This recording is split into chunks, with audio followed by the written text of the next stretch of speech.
Story time about how my neighbor killed my dog. So a little background information. When I was about 3 years old, my parents got me a German Shepherd. And my neighbors who lived next to us absolutely loved our dog. And so did their kids. Like, their dad literally put a doggy door in the fence, so that way our dog could go back and forth from our house to his house. Well, when I was about 8 years old, my neighbors decided to sell their house. So he told us that he had to take out the doggy door because the people that were buying his house hated animals. Well, the people who had just bought his house, they ended up moving in before he could take out the doggy door. So our new neighbors asked us if we could put like a piece of plywood in front of the door so that way our dog couldn't get through. And they said that they would do the same to their side of the fence. So my dad said, yeah, he put a piece of plywood in front of there. Well, my dog, Gabe, the one night that my brother let him out, he ended up getting the plywood off of the doggy door. Well, my brother literally had to crawl through the doggy door to get the dog before one of them saw him in the yard. Like part 2 about how my neighbors killed my dog. So like I said, my brother let the dog out, and my dog got the piece of plywood off of the door. And my brother had to crawl through the doggy door to get my dog out of our neighbor's yard, so that way our neighbors wouldn't wake up and know that he got through. But whenever my brother went to go get Gabe, he realized that my neighbors didn't even have a piece of plywood on their side of the fence or anything. So my brother told my dad, and my dad went over there the next day to talk to them. And he pretty much said, I'm not going to have a piece of fucking plywood on my side of the fence if you're not going to be doing anything on yours to prevent my dog from going into your yard. And they were like, oh, well, your old neighbors never took out the doggy door. And my dad was like, that's not our fucking fault. Well, then our new neighbors said, if your dog all of a sudden becomes sick or just does not come back, don't be surprised. My dad decided to replace the door himself. Well, once Gabe realized that the doggy door was gone, when we would let him outside, he would literally just sit there and bark at the fence. Well, 2 weeks later, Gabe ended up passing away, and we found out it's because our neighbors were giving him rat poison.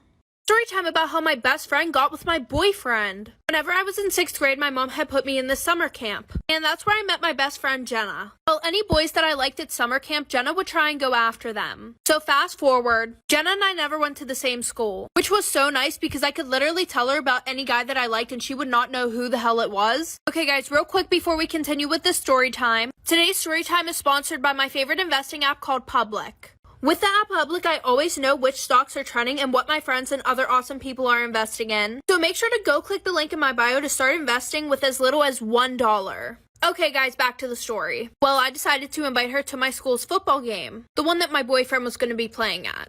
So I'm getting ready at my house and we're about to go pick her up, and she tells me that she's going to wear one of her dad's Hawaiian button-up shirts and some jean shorts. So I decided to wear the same thing because I didn't want her to feel uncomfortable because she never met anybody at my school before. Like for part 2. Story time about how my best friend got with my boyfriend part 2. Real quick, sorry this part is really late. TikTok would not let me post this video at all. So I pick her up and she's wearing a completely different outfit than what she told me she was wearing. And the whole time we were at the game, she was bothering me about who my boyfriend was. And because I knew she was a hoe, I definitely did not tell her who it was. Well, the one week I couldn't make it to one of my boyfriend's football games, and Jenna just decided to show up to my school's football games even though she didn't even fucking go there. Well, the one night she met my boyfriend.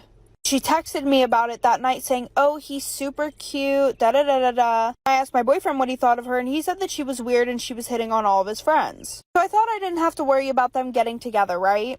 Wrong. He had invited me to this party and said that I could bring her, so I decided why not give her the benefit of the doubt. Jenna and I had planned on leaving that night because my mom couldn't pick us up in the morning. Well, Jenna ended up spending the night, and I went back there in the morning, and there were hickeys all over my boyfriend's neck.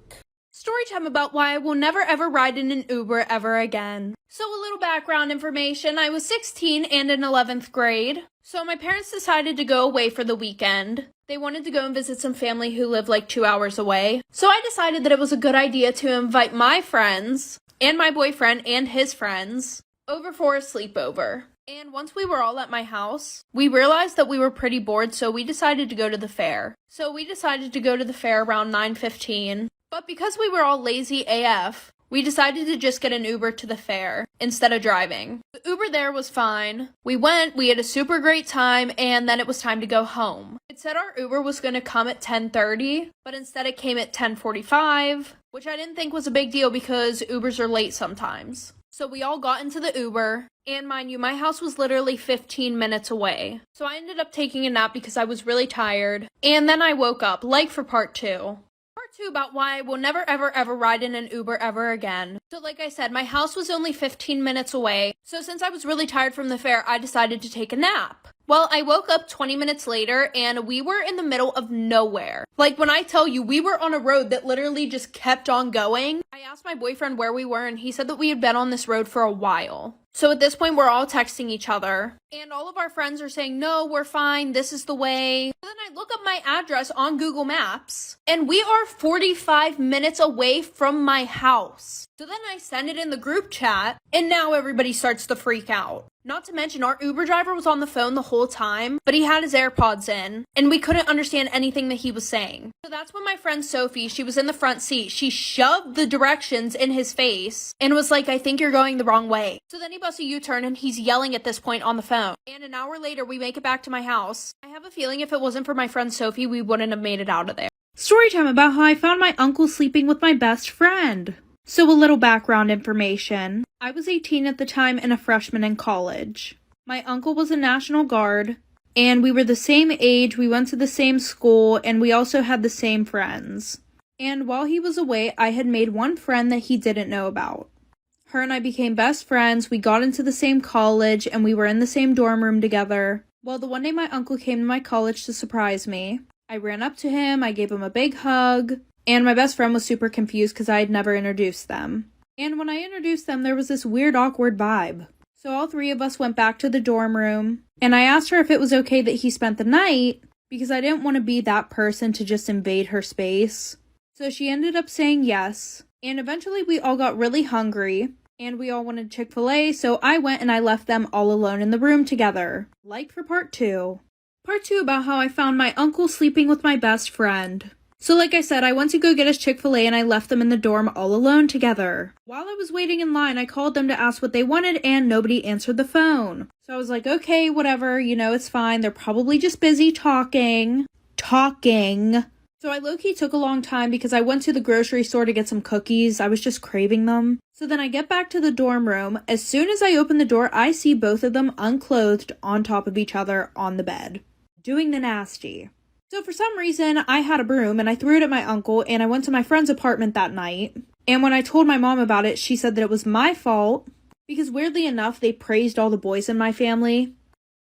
Story time about how I crashed my dad's really expensive car. So a little background information. My mom had just got remarried to my stepdad 3 years ago, and he was this rich asshole who owned a bunch of food trucks and thought he was the shit. Well, at the time I also had a boyfriend, and we had only been dating for like a month and a half. Well, my boyfriend would always beg me to let him drive my stepdad's car, and I always said no because that was like his child. Like he had children. He could care less about them. His car was more important. Anyway, so the one weekend my parents are out of town, and one of my friends was throwing a graduation party. So that whole day my boyfriend was trying to talk me into taking the car, and I already knew where my stepdad hid the keys. So I just decided I wouldn't drink that night and I would just take the car. He kept asking me if he could drive, but clearly I said no, because this kid literally told me that he crashed the first 2 cars that he had. So we get to the party, we're having a good time, and one of my friends tells me that everybody's taking pictures with my car outside. Like for part 2.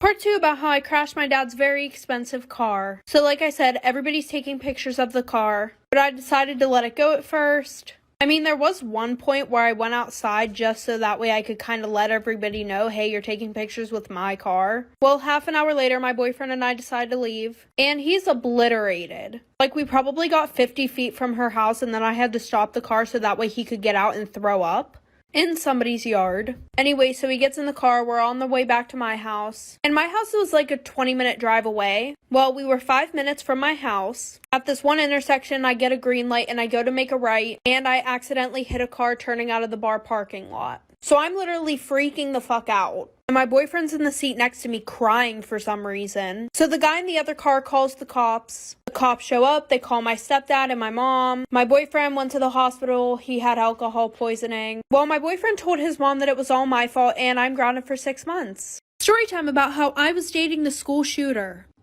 Yeah. So a little background information. I was a sophomore whenever this all happened. And it was around October. Well, the one day I was sitting at lunch with my group of friends. We're all sitting there having a good time when one of my friends dares me to go over and sit with this one kid. And he was sitting alone, he was kind of shy. And of course I did because they had offered me $10, guys. Can't beat that. So I go over there, we start talking, and I realize that he's actually really nice. And he's really hot. I never really saw what he looked like because he was always wearing hoodies during school. Anyways, we started hanging out more, and eventually he said that he liked me and we started dating. The relationship seemed pretty perfect. Well, 6 months in, I think he started to trust me more because he had told me about this one group of girls that he absolutely hated. This group of girls just happened to be my friends. I didn't tell him that I was friends with these girls because